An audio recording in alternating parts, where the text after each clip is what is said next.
Altin Dumani prezantoi sot raportin vjetor të punës së prokurorisë së posaçme për vitin 2024 përpara KLP-s. Dumani foli gjerë gjatë dhe shqetësoi jo pak nga radhët e trimave të korruptuar në politikë dhe trimave nga bota e krimit. Si fillim Dumani bëri me dije se janë 33 zyrtarë të lartë në nënhetim, ndërsa fatkeqësisht puna i është vështirësuar pasi politikanët e kanë sofistikuar skemën e korrupsionit. Kreu i SPAK-ut thotë se qytetarët e kanë rritur dozën e denoncimeve, por kallëzimet për krimin dhe korrupsionin u përgjysmuan nga policia, duke i dhënë shuplakën e radhës këtij institucioni, me cilin ka qenë prej kohësh në përplasje. Një tjetër shuplak Dumani e kishte edhe për doganat e tatimet, për cilat tha se nuk ka asnjë referim në prokurorinë e posaçme, a thua niveli i korrupsionit aty është zero. Duke folur në tërësi për krimin dhe korrupsionin, Dumani bën me dije se janë sekuestruar 65.5 milionë euro pasuri, ndërsa 36.7 milionë euro janë konfiskuar për gjatë vitit 2024. Me këtë rast Dumani ngre alarmin për kërcënimin e prokurorëve nga krimi organizuar. Nga ana tjetër, kreu i SPAK-ut komentoi edhe arratisjet e bosave të krimit në Dubai dhe thotë se ekstradimet mbeten një shqetësim i vazhdueshëm e sipas tij kjo duhet jetë kompetencë e SPAK-ut. Nga ana tjetër, kreu i prokurorisë së posaçme kundër korrupsionit dhe krimit të organizuar ngriti një tjetër problem, zgjatjen e afateve kohore të dosjeve, pasi siç thot ai seancat në gjykatën e posaçme zvarriten nga volumi i lartë i punës. Meqense kryeministri Edi Rama është ankuar kohë më parë, Altin Dumani i dha mesazhin publik se në godinën e re të Byros Kombëtare të Hetimit dëshmi do të jenë me audio dhe video.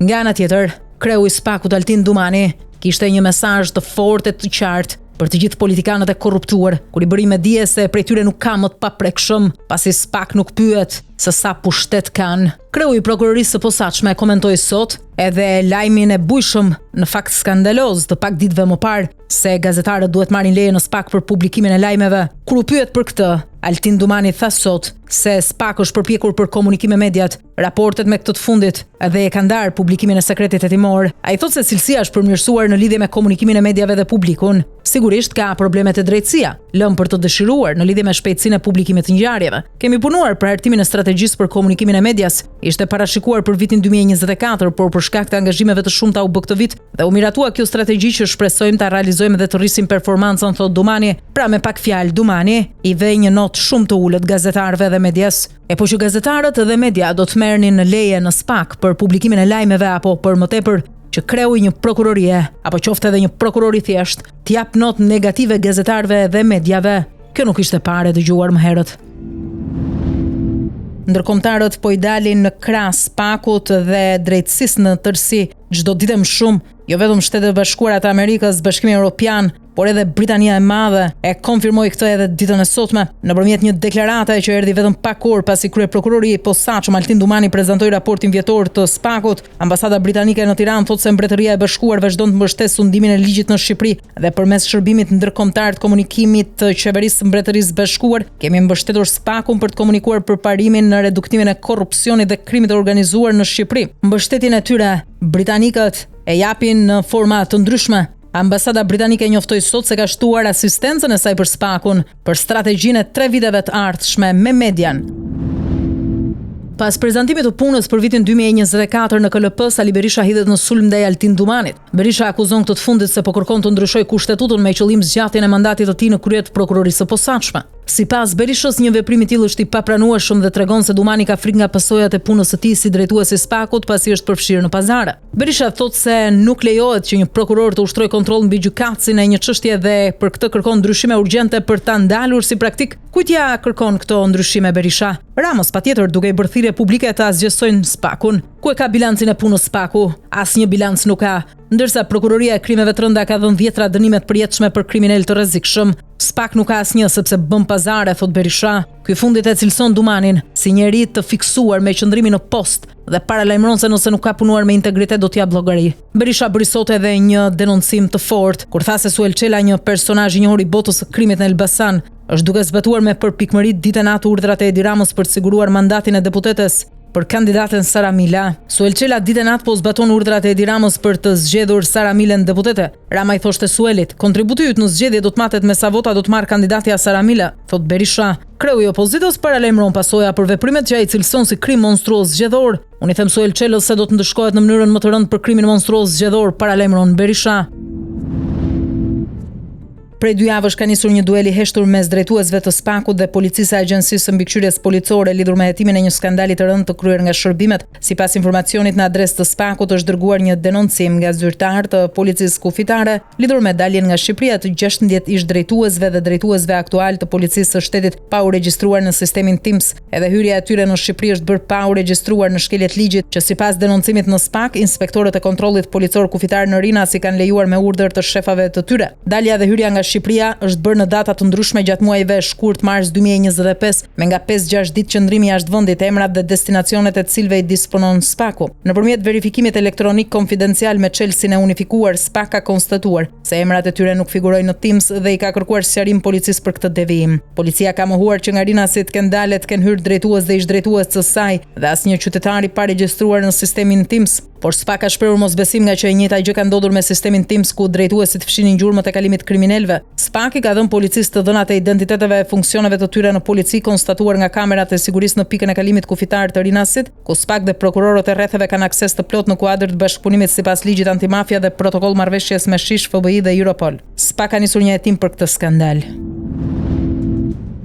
Dhëndri i Sali Berishës po thyen rekord Guinness. Apeli i gjykatës së posaçme ka rrëzuar kërkesën e Jamar Maltezit për revokimin e masës së sigurisë, duke lënë kështu në arrest shtëpiak. Mirë, po nuk po thyen vetëm Maltezi rekord me masën personale të sigurisë, por i gjithë procesi për aferën Partizani me zvarritjet pa precedent me procedurë. Qëllimi nuk dihet, por vjen era manipulim. Në seancën e sotme gjyqësore, gjykata, pasi dëgjoi të gjitha pretendimet, la në fuqi masën e sigurisë. Dhëndri i Sali Berishës ka kërkuar për të disatën herë ndryshimin e masës shtrënguese, por të gjitha shkallët e gjyqësorit ja kanë rrëzuar. Ndërkohë, më 15 prill do të mbahet seanca paraprake e shtyr nga java e kaluar për mungesën e një prej avokatëve ndaj Sali Berishës, dhëndrit të Jamar Maltezi dhe 3 të tjerëve në kuadër të procesit gjyqësor për dosjen Partizani.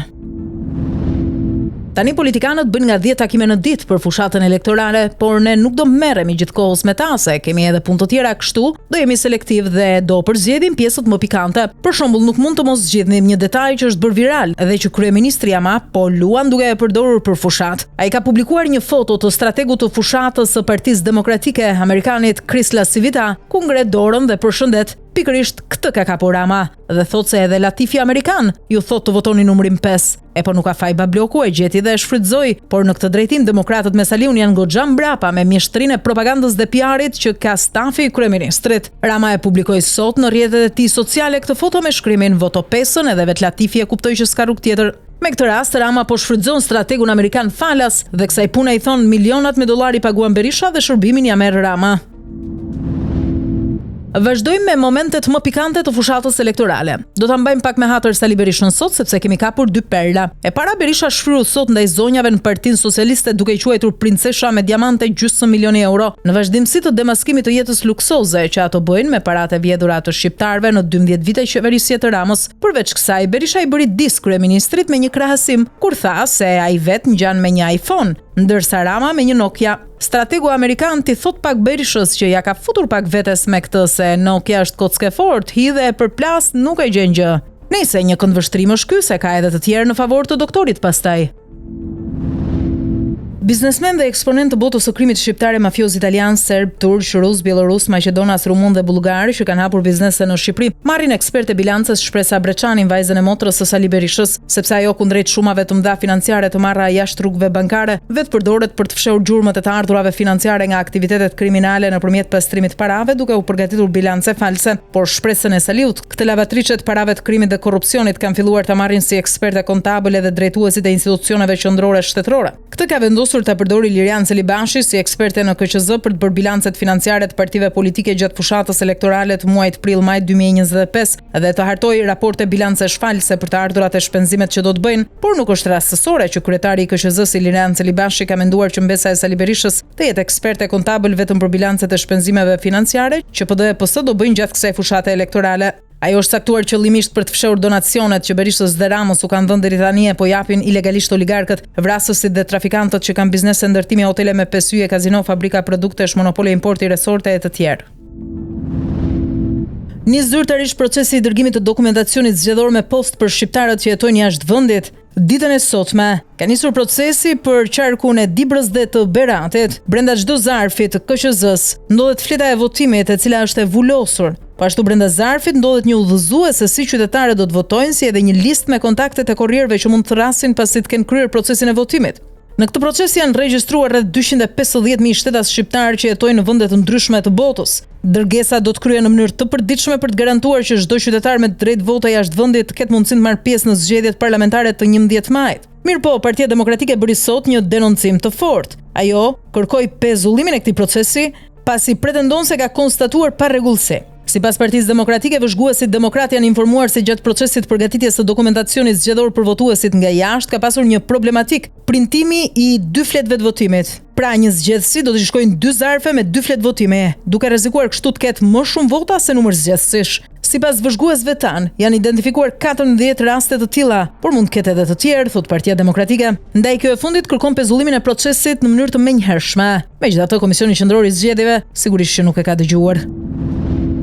Shqipëria hapi sot grup kapitullin e 2 të negociatave me Bashkimin Evropian tregu i brendshëm në konferencën e 4 ndërqeveritare mes Shqipërisë dhe Bashkimit Evropian. Kjo konferencë u mbet sot në Luksemburg, ku grup kapitulli i 2 të negociatave përmban lëvizjen e lirë të mallrave, lëvizjen e lirë të punëtorëve, të drejtën e themelimit dhe lirinë për të ofruar shërbime, lëvizjen e lirë të kapitalit, legjislacionin për shoqëritë tregtare, të drejtën e pronësisë intelektuale, politikën e konkurrencës, shërbimet financiare dhe mbrojtjen e konsumatorit dhe shëndetit. Në delegacionin shqiptar që kryesohej nga kryeministri Edi Rama, kishte ministra e zëvendësministra si edhe drejtues të punës për procesin e integrimit, referuar e curis me kapitujt përkatës. Në Bruksel, Rama u prit nga presidenti i Këshillit Evropian Antonio Costa, me cilin zhvilloi një takim kok më kok. Pas takimit me të, Rama deklaroi se Shqipëria është e përkushtuar për të përmbushur të gjitha detyrat e dhëna nga Bashkimi Evropian. Edhe aty, Rama lëshoi sloganin e fushatës elektorale për zgjedhjet e 11 majit, anëtarësimi i Shqipërisë në Bashkimin Evropian brenda vitit 2027. Si për të thënë shqiptarëve këtu, se ja, unë e kam seriozisht, po e them në mes të Europës, ndaj më besoni, ndërsa ai e di edhe vetë shumë mirë se kjo, në rastin më të mirë është propagandë, e në rastin më të keq gënjeshtër, pasi gjatë ditëve të fundit, të paktën qeveria gjermane e ka bërë të qartë se Bashkimi Evropian nuk do të zgjerohet, të paktën tani për tani. Mirëpo, presidenti i Këshillit të Evropës sot krah Ramës sigurisht që bëri detyrën dhe me diplomaci tha se zgjerimi i Bashkimit Evropian drejt Ballkanit Perëndimor është përparësi. Në fakt, përparësi në letra ka qenë gjithmonë. Costa paralajmëroi edhe vizitën e tij gjatë muajit maj me një tur vizitash në vendet e Ballkanit Perëndimor për të rritur më tej bashkëpunimin mes Unionit dhe tij. Nga Brukseli, Rama u zhvendos drejt Luksemburgut, ku mori pjesë në konferencën e 4 ndërqeveritare mes Shqipërisë dhe Bashkimit Evropian, ku e pranishme ishte edhe Eurokomisionerja për zgjerimin Marta Kos. Shefja e diplomacisë së Bashkimit Evropian, Kaja Kallas, jep alarmin për Ballkanin Perëndimor, të cilin e krahason me një fuqi baruti, edhe për këtë arsye apelon Unionin të zgjerohet. Kallas theksoi nevojën për histori suksesi në mënyrë që të ruhet stabiliteti në këtë rajon. Ne shohim që po rriten tensionet dhe definitivisht duhet lëvizim me procesin e zgjerimit. Kjo është diçka e prekshme dhe vërtet na duhen histori suksesi, thot Kallas. Kjo e fundit nuk përmend emra konkret, vende në të cilat po rriten tensionet, por fokusi shkon në Bosnjë-Hercegovinë, ku autoritetet e entitetit të Republikës Sërbska kanë ndërmarrë veprime që kanë rritur shqetësimet e bashkësisë ndërkombëtare për mundësinë e shkëputjes së këtij entiteti serb nga Bosnja-Hercegovina. Kaja Kallas thekson se një natë më parë ka pasur një darkë shumë të mirë me miqt nga Ballkani Perëndimor. Në këtë darkë, Kosova u përfaqësua nga ministrja në detyrë punëve të jashtme dhe diasporës Donika Gërvalla. Kjo e fundit madje zhvilloi edhe një takim kok më kok me Kallas. Gërvalla theksoi se i kërkoi shefes së diplomacisë Bashkimit Evropian që Kosova të trajtohet si partnere e barabartë dhe e respektuar në të gjitha proceset e integrimit. Thellohen përplasjet mes dy krerëve të shtetit në Kosovë, presidentes dhe kryeministrit në detyrë. Presidentja Vjosa Osmani ka reaguar ashpër ndaj qëndrimit të qeverisë Kurti lidhur me politikat tregtare ndaj SBA-ve. Ajo e quan të papranueshme që Kosova të mbaj tarifa ndaj aleatit të saj më të rëndësishëm, ndërsa për Serbin i ka zero ato. Osmani thekson se kjo çështje nuk lidhet vetëm me politikat fiskale, por me pozicionimin strategjik të vendit. Kosova ka zero tarifa ndaj Serbisë, ndërsa i ka vënë tarifa aleatit të vet ekzistencial SBA-ve.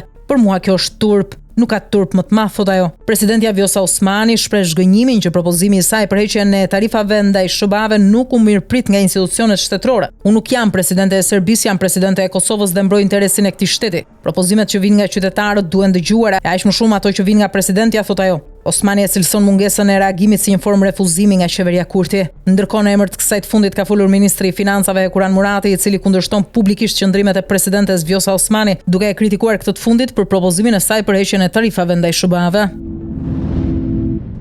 Nuk ka paqe në Ukrainë, pavarësisht tentativave të fundit me shumë kosto të presidentit amerikan Donald Trump me homologun rus Vladimir Putin, ky fundit godet pas shpinë. Një sulm i rënd nga Moska me raketa balistike ka goditur qytetin Sumi të Ukrainës, duke lënë vjetra të vdekur e të plagosur mes tyre edhe fëmijë. Sulmi erdhi në një moment të shenjuar për ukrainasit pasi shumë prej tyre po festonin paqësisht të dielën e palmave. Presidenti i vendit Volodymyr Zelensky e cilsoi këtë sulm si një akt terrori dhe kërkoi reagim të fortë ndërkombëtar. Ndërkohë Bashkimi Evropian dhe Shtetet e Bashkuara të Amerikës reaguan një zëri. Vet presidenti amerikan Donald Trump e përshkruan sulmin si një gjë të tmerrshme, ndërsa kancelari në ardhje i Gjermanisë Friedrich Merz akuzon Rusin për kryerjen e një krimi lufte. Teksa u pyet për këtë sulm, presidenti amerikan shtoi ndër të tjera se ati kanë thënë që është bërë një gabim. Megjithatë nuk dha detaje më të hollësishme se për çfarë bëhet fjalë. Zelensky e sfidoi hapur Trumpin kur e ftoi këtë të fundit vizitoi Ukrainën pikërisht në këtë moment dhe të shohë me sytë e tij shkatërrimin e sjell nga pushtimi i Rusisë. Nga ana tjetër, presidenti francez Emmanuel Macron akuzoi Rusin për mospërfillje të hapur të jetëve njerëzore, ligjit ndërkombëtar e përpjekjeve diplomatike të presidentit amerikan Donald Trump. Presidentja e Komisionit Evropian Ursula von der Leyen e quan sulmin barbar dhe bën thirrje për masat menjëhershme për të ndalur dhunën. Ajo thotë se Europa qëndron pranë Ukrainës dhe presidentit Zelensky. Presidenti i Ekuadorit fiton zgjedhjet me 1 milion vota diferencë. Këshilli Kombëtar Zgjedhor i Ekuadorit shpall presidentin Daniel Noboa fitues të garës presidenciale në këtë vend. Ai u shkëput nga rivalja e tij, kandidatja e majt Luisa González, me 12 pikë gjatë numërimit të votave. Me shumicën e votave të numëruara, Noboa mori 55.8% votave krahasuar me 44.1% Gonzalesit, një diferencë prej më shumë se 1 milion votash. Siç raportojnë mediat ndërkombëtare, Noboa është zotuar të vazhdojë përpjekjet për të luftuar bandat e drogës dhe për të përmirësuar ekonominë në vështirësi një mandat plot 4 vjeçar. Ai u zgjodh në vitin 2023 vetëm për të përfunduar mandatin e paraardhësit të tij. Noboa e përqendroi pjesën më të madhe të strategjisë së tij elektorale në 7 provinca bregdetare, duke shtuar operacione ushtarake kundër krimit dhe duke shpërndar ndihmë për njerëzit e prekur nga një rrjedhje nafte e për bizneset e vogla të goditura nga përmbytjet. Ai thotë se plani i tij i sigurisë Phoenix, që përfshin dislokimin e ushtrisë në rrugë, rritjen e sigurisë në porte dhe shtimin e kapjeve të drogës dhe armëve, po jep rezultate, përfshirë uljen me 15% vrasjeve të dhunshme vitin e kaluar. Kjo fitore ka qenë historike, një fitore me më shumë se 10 pikë, një fitore me më shumë se 1 milion vota, ku nuk ka asnjë dyshim se kush është fitues, si u shpreh ai në fjalimin e parë pas këtij rezultati.